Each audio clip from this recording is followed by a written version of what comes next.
An old steam pond launch in poor condition. Part 15. Making a different type of exhaust condenser oil trap. Normally they are vertical units, but owing to the space constraints in this boat, I am making a horizontal condenser oil trap, which does exactly the same thing. In this clip I'm using a deburring tool to clean up the inner edge, and now I'm going to use a file to clean up the outer edge. And I do this at both ends, so I end up with a piece of tube that hasn't got any burrs on the inside edge and is not sharp on the outside edge. So now I have the tube, and it's time to make the plugs to go in the end of the tube. This is the first one. The outside diameter of the piece of brass is 2 inches, the same as the tube.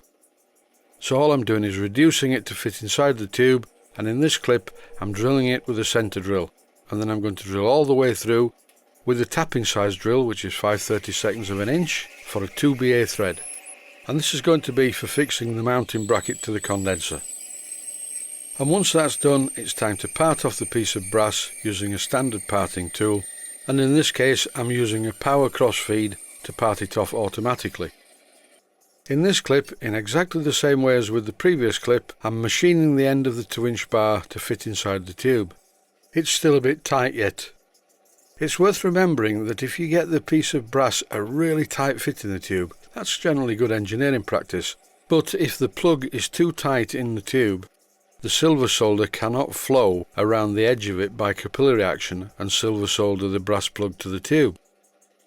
In this episode I'm going to silver solder these 2 plugs to the tube, and when I do so I'm going to do one correctly and I'm going to make a complete hash of the second one. A lot of tutorials go, "This is one I prepared earlier," but no, what I'm going to do in real time is make a thorough mess of one end, along with an explanation as to why I'm doing it this way and why I shouldn't be doing it this way. Once again, in exactly the same way as with the first plug that I made, I'm parting off the component using power cross feed. It's just easier than winding the handle. So now I have the components for a condenser oil trap. I have 2 plugs that fit in the end of the tube, and each of these plugs have a hole down the centre which is tapped 2BA. And before I commit myself to finishing off this component, I'm putting it in position in the bottom of the boat and making sure that it's still an easy job to remove and install the gas canister on the shelf in the bow of the boat. I know that the superstructure is going to fit because I measured it in the first place, and the tube is 2 inches and I have about 2¼ inches to play with. I'll just double check that, because I have to allow for the mounting bracket that's yet to be fitted. Everything's okay, so it's time to silver solder the parts together. I've applied the EasyFlow No. 2 flux. I'm using Silverflow 55 silver solder, and some of it I bend into a ring, and that's down inside the tube. So when the tube reaches the correct temperature, this ring of silver solder will melt and flow around the joint. I must stress that the burner head that I'm using is larger than normal. I use a standard plumbing type for silver soldering pipes. I don't want this kind of heat. This one is much more ferocious, and believe me, it's getting warm. Occasionally my arm will get in the way because I must watch what I'm doing. A lot of the time when I'm doing these jobs I can watch the viewfinder on the camera, but not wishing to spontaneously combust, I had to keep my eye firmly on the flame. I couldn't put the camera above to show you what was going on down inside, but I watched the silver solder flash around the joint and I turned the heat off shortly afterwards. Once the tube was fully cooled, I used some Scotch-Brite to scour the internal part of the other end of the tube. I apply a generous coat of EasyFlow No. 2 flux as before. And now it's time to attempt to show you how not to silver solder. First of all, I didn't fit the cap quite as close to the tube as the other side, so there's a bit of a gap, thinking, the silver solder will flow into this gap. And then initially I held the gas burner too close to the work, so I'm not getting maximum heat. And then I apply the silver solder far too early. You should wait until the flux takes on a watery appearance. Then the flux will run, and then the silver solder will run. As the work gets hotter, the blob of silver solder runs into the joint. I'll put some more on. Oh dear, I melted that and lost it. I'll put a big piece on this time because I'm sure we're going to need more of it, and I'm holding the burner a long way away from the work, so it's getting a lot hotter. Now I'm rotating it to do the other side. And again, oh yes, look at all this silver solder, this is wonderful. I think we'll have some more of that. Too much silver solder, it's running everywhere. There are big blobs of it running all over the bench, and the work's getting hotter and hotter. And if I'm not careful, I may even be successful enough to melt the brass tubing. Who needs silver solder when you can melt the brass tubing together? But no, I'll just apply more silver solder. And look how hot it's getting now. I think that's enough. I think you must get the point by now. I'll let the part cool thoroughly and then use the belt sander to clean it up. One end looks good and the other end looks horrendous, with lots of blobs of silver solder. I suppose I can always clean it like this and then paint it with some of that gloopy black paint and no one will be any wiser. But instead, I put the part back in the lathe. I faced across the end, and in case the experts out there are all saying, "Why has he got it stuck so far out of the chuck? Is he stupid?" Well, no. The chuck is gripping the other end cap. If I put it in the middle, the chuck will crush the tube, because the tube has been heated and it's softer than it was. This clip shows me cleaning up the part using some emery paper. Be very careful when you're doing this, it is quite dangerous. And now I've turned the piece round in the chuck and I'm machining the other end. I'm taking a very light facing cut. I cannot afford to mangle this up, so I'm not putting a lot of pressure on at all.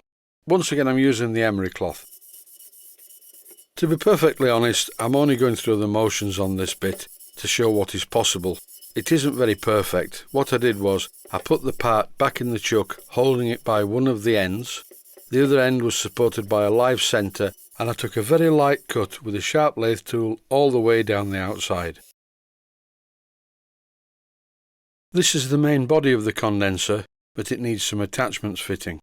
It needs 3 steam unions fitting, one for the exhaust inlet from the engine, one to go up to the chimney, and another one to drain the condensate. So here I'm marking out for the main inlets and outlets. And after I drilled 2 holes in one end, I threaded these 2 holes using a 3/8 by 32 threads per inch tap. This gadget, by the way, is just a tap guide to ensure that the tap goes in straight. I made a few of these at one time because they're very useful to keep the tap straight. But over the years they've gone missing, I've lost them or thrown them away or whatever. Note to self, when I get some spare time I will make some more. The reason that I fitted these unions early is so I can put the whole assembly up against the bench and then sight the position for the drain hole at the other end. When the inlet and exhaust steam unions are at the top, the drain will be at the bottom, in the middle, which of course it needs to be because that is the lowest point of the condenser for draining out the water and old oil. When I place the condenser into the boat, you can get the general idea where it's going to be. Plenty of clearance too between the condenser and the gas tank. Unfortunately, I can't just glue this into the bottom of the boat. I do have to make proper brackets, and these start off as 2 strips of brass. Before I bend these pieces of brass at right angles to form brackets, at this end I need to drill a small 3/16 of an inch diameter hole here, and a larger 3/8 of an inch diameter hole here. And here I'm using some Loctite 638, and I'm putting a small brass stud in the hole. This is a 2BA brass stud. I screw the brass stud into the hole, and this is going to take a retaining nut which will then in turn hold the bracket to the main body of the condenser. It's time to fit a nut and of course the bracket that's since been bent at 90 degrees and another hole drilled in it to mount it in the boat. I should really have used a socket for this job, it would have been easier, but I had the Barco spanner in my hand and it was just quicker. Fitting the bracket at the other end is a very similar process, almost self-explanatory, except of course the steam union goes through the bracket as well. Back to the other end now, and using some Loctite 542, these other unions can be securely tightened in place. I looked in my drawer for some 3/8 copper washers and I couldn't find any, but they're not really required because Loctite 542 on threads like this at this depth is just never going to leak. So after a quick touch with the Barco, we have a finished condenser oil trap for the boat. And I can't really finish this episode without showing it mounted in the boat. I'm mounting it with 2 hardened steel screws. Before screwing the condenser in place, I drilled a couple of pilot holes, and it makes it very easy to mount the condenser. Everything's nice and compact, nothing's in the way, it's going to be easy to put the piping in, and all being well, I should be doing that in the next episode. But that's it for now. Thanks for watching, and I hope you found it useful. Please take the time to visit my Mainsteam Models website and click on the section of the website that says Video Playlists. And by doing that, you can find other videos that you may like to watch. And by using the playlists, you can actually watch the videos back to back.